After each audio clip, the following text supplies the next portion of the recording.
Hello everybody and welcome to today's special episode of KBLK. Recently, a new study was published explaining the healthy ways to raise your children to have a good self-esteem. Body image is defined by how and what you think about your own body. This includes the image you have in your mind, but what is important to realize is not only children, but at all ages, these images may or may not be your actual body shape.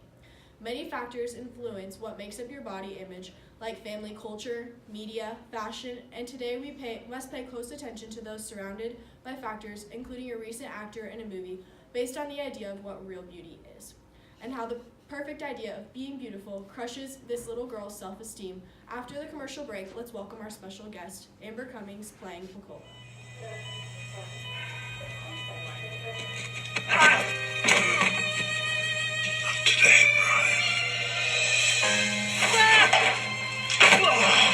Not today, Brian.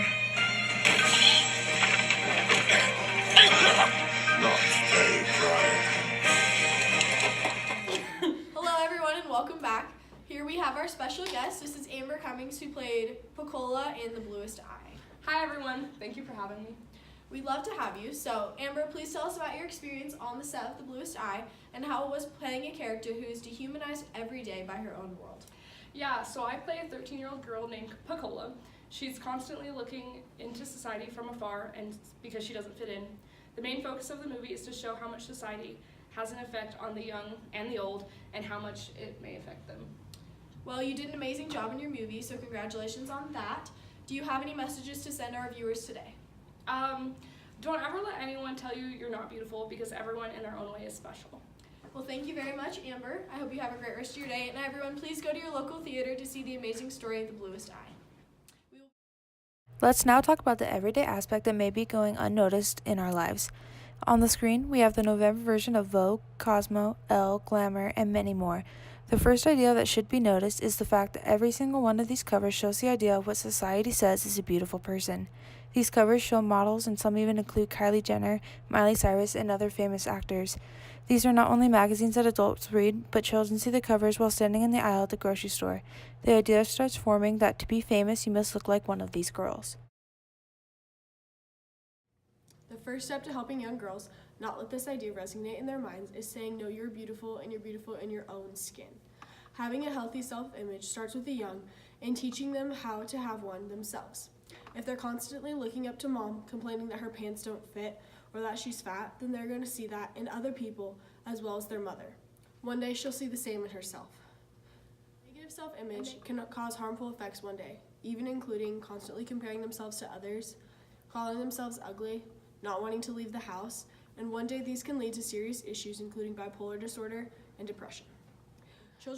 Children first learn from their parents, even without even being taught. As a society, we need to learn that our children and teenagers today are the future of our later generations and our world. If we want change, there needs to be change in them. As parents, we need to keep a positive outlook on our own self-body image by appreciating our own body, being proud, and accepting to live in our own skin. Always focus on what's important. Now, after the commercial break, we will head over to Lucas.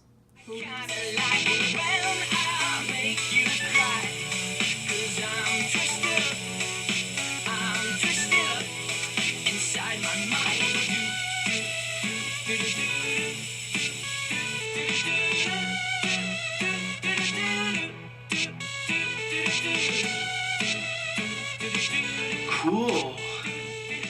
Culture is the basis for how people perceive themselves and therefore says a lot about the society we live in.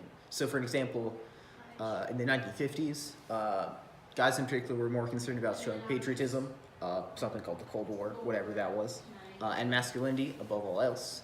I would like to say that's changed in the rather long time period to today, but some aspects definitely still remain. Most people try their best to conform to these cultural norms, but one group in particular does the opposite. So that would be hermits is what I like to call them, rather sympathetically, but some others would call them recluses, outcasts, and other names. There are several notable people that do this. My correspondent Brock will tell you more about another, but I shall focus on one Bartleby. He would tell you about himself later, but he would rather prefer not to, so I'll give you a brief introduction of who he is before he comes in. I've never received like an exact indication of like where he comes from, who his family is.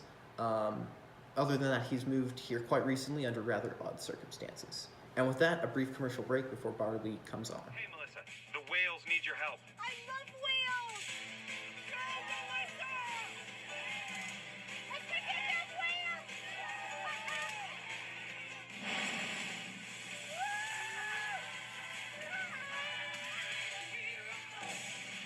Hey, Melissa, now the trees need you.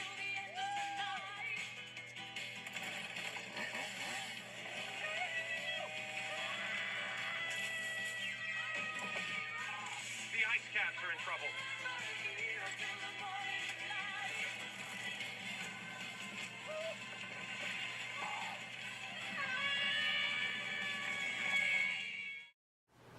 So, hi Josiah, or rather, I should say Bartleby. Would you like to tell us a bit more about yourself? Prefer not to. Really, this again? I've told you that we would like to see some background knowledge about yourself. Like, we don't have that. No one else knows that. Like, are there any details you'd like to divulge about yourself? Well, that's rather awkward. Is there anything you might want to say to the people listening? Like, come on, say something.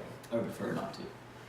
All right. Well, with that rather disappointing time, I'll move on to the next topic: social media. Right after this break.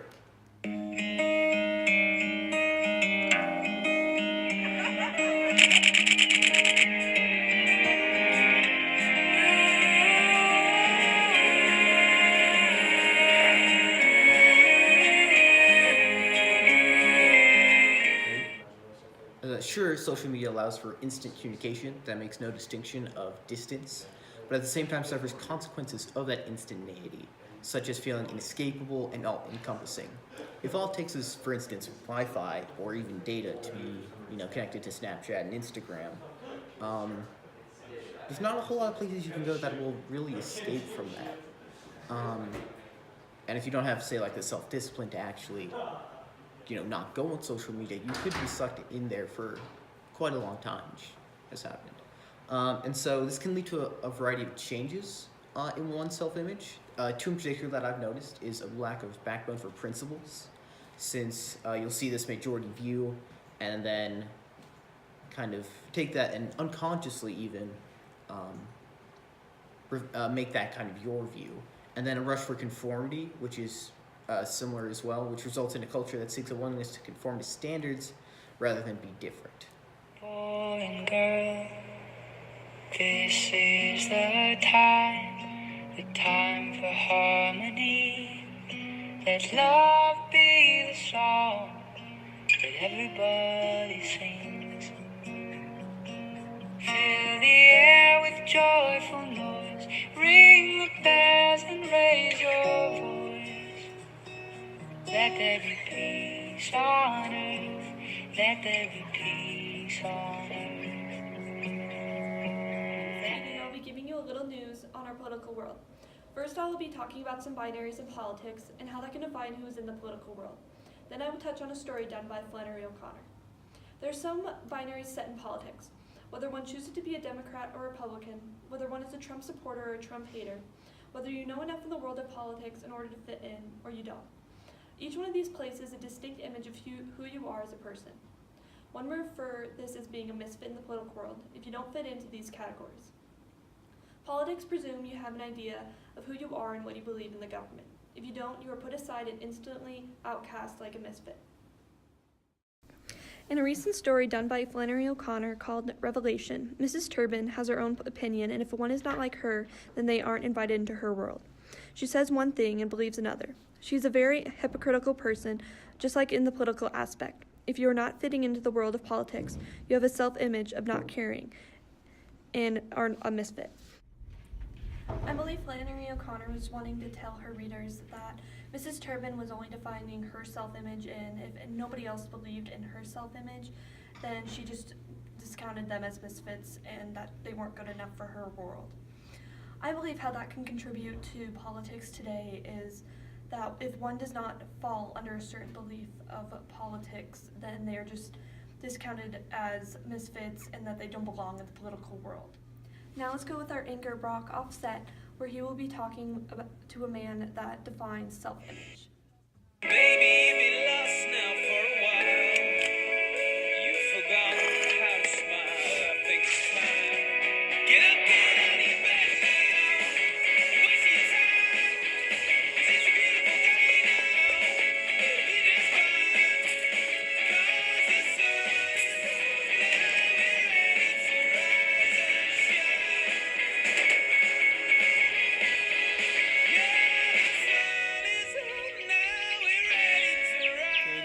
Chris McCandless in the middle of Alaska to ask a couple of questions.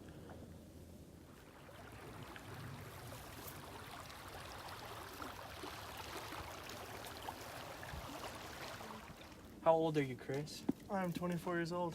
What made you come out here instead of getting a job or having a career? So personally, I think careers are a 20th century invention, and I just don't want one. I mean, I'm not destitute. I have a college education. I just want to live this life. So you're just out here living? Mm-hmm. Where's your family? Do they know you're out here? I don't have a family anymore. After being out here for so long, what's your biggest worry about when you come back? I'm not going to come back. Why do you enjoy being out here with no companions or anyone to talk to? Well, I personally think you're wrong. You think the only way to get joy in life is principally through human relationships. Thanks for your time today, Chris.